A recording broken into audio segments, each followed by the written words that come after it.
In times of crisis, people look to their leaders for answers. But ever since the planets were ripped from our sky, it seems all I can offer are more questions. I hardly know where to start. Tap hotspots to investigate more, man. All right. Savathun, the Witch Queen, Hive god of cunning and lies. Hive legend tells us she was born on a hostile... So we click on these. So you've got Fundament. It was an inhospitable gas giant and the birthplace of a proto-hive species eons ago, man. They were a weak, defenseless species having to contend with poisonous rain, toxic oceans, and predators such as stormjoys, living clouds that lowered deadly tentacles tipped with bait stars to entice their prey.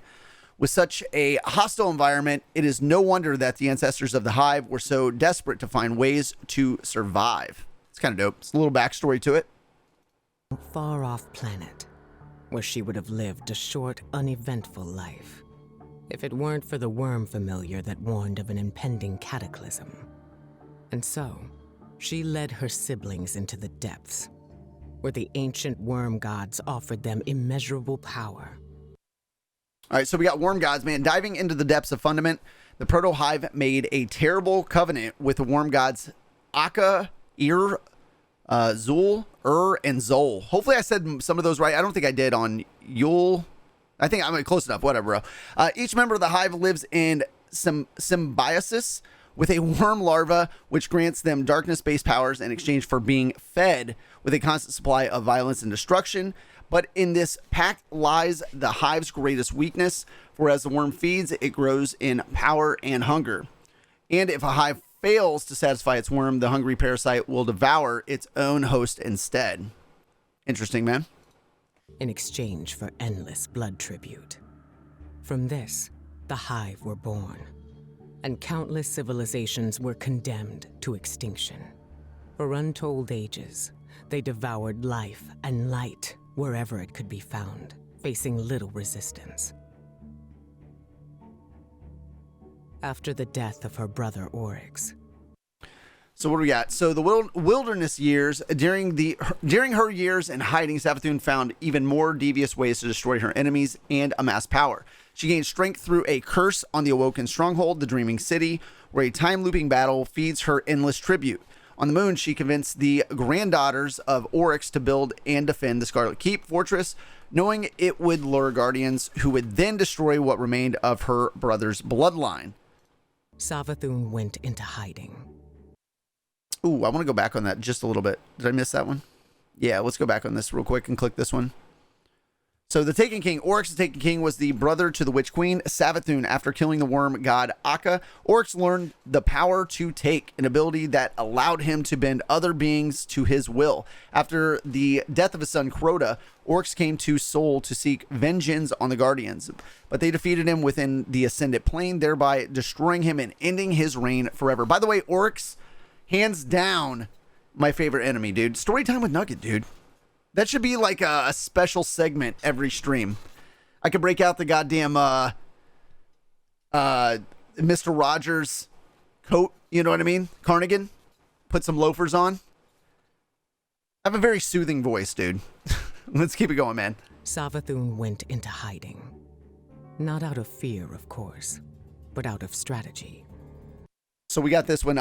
Interference, man. The arrival of the pyramid ships drew Savathun out of hiding to interfere with their signals.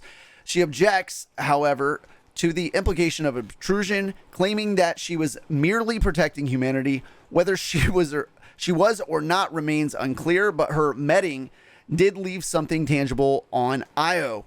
The Tree of Silver Wings, a mysterious entity that embodied both the light and the darkness.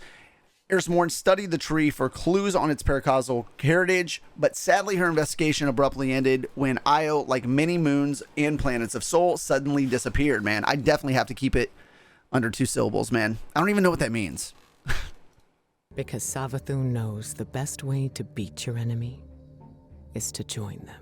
Become them, dude. In her greatest trick yet, she infiltrated the Vanguard, weakening us from within and stealing our most sacred resource. So Savathun in prison. Prior to her theft of light, Savathun was captured and imprisoned in a crystalline structure by Marasov. The Awoken Queen, Savathun, struck a bargain with Mara, remove her worm, and Savathun would return the real Osiris and lend her assistance against the Black Fleet. Mara accepted, knowing that she would have a chance to kill Savathun upon separation from her worm. But Savathun has never been one to let others decide her fate. The one thing we thought she could never touch. The light. So Lost Guardians, it's unclear how Savathun has stolen the light. We did do some theories in the video from the other day, guys, on the Vidoc. So Vidoc, if you guys have not seen that, check it out. But one theory pervades. Some years ago, a fire team led by the Exo Warlock Tycho 3 traveled to the New Pacific Arcology on Titan to stop a hive summoning ritual. They failed, and the hive, led by a shrieker known as Savathun Song, killed the fire team and transformed them into crystals containing void light. Such access to an aspect of the light may have given Savathun the opportunity to seize a newfound power, but like so much with Savathun, this remains merely hearsay. The questions just keep piling up. It seems the answers are buried within Savathun's throne world. So, throne world, the seat of her power, Savathun's throne world, is a haunting, surreal realm. There are two distinct regions, a darkness-infused area containing swampland and a pyramid ship which reflects the past she claims to have left behind, and a surreal new light-transformed area, home to her palace and gardens, which embodies the future she desires, a future the Vanguard cannot allow to pass. Lady Nug, I'm great at it. What are you talking about, bro? I need someone to go in and dig them up.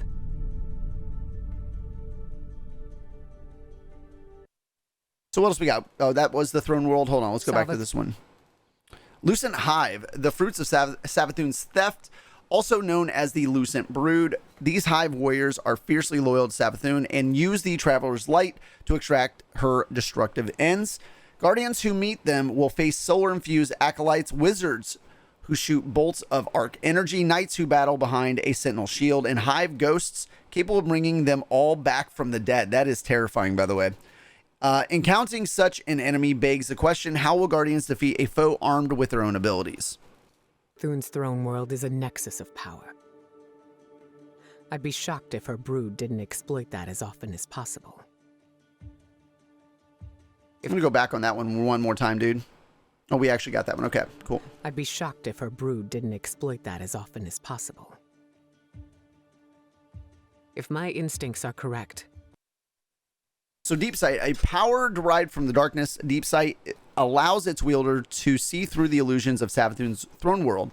Although its usage is deemed necessary, some Guardians have their fears. The door into the darkness was opened up on Europa.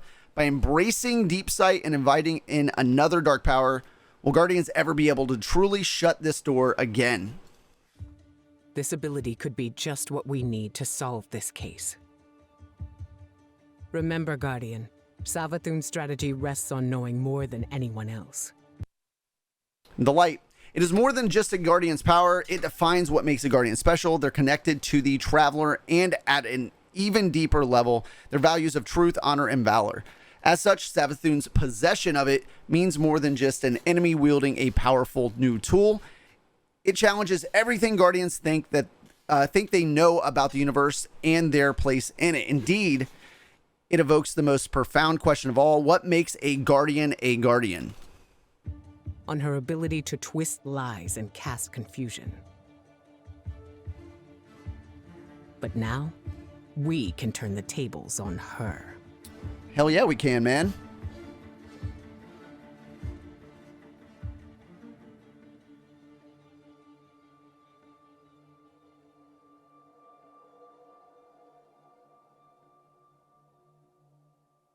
Super dope, guys. Very cool. Appreciate you guys hanging out for story time with old Nugget, dude.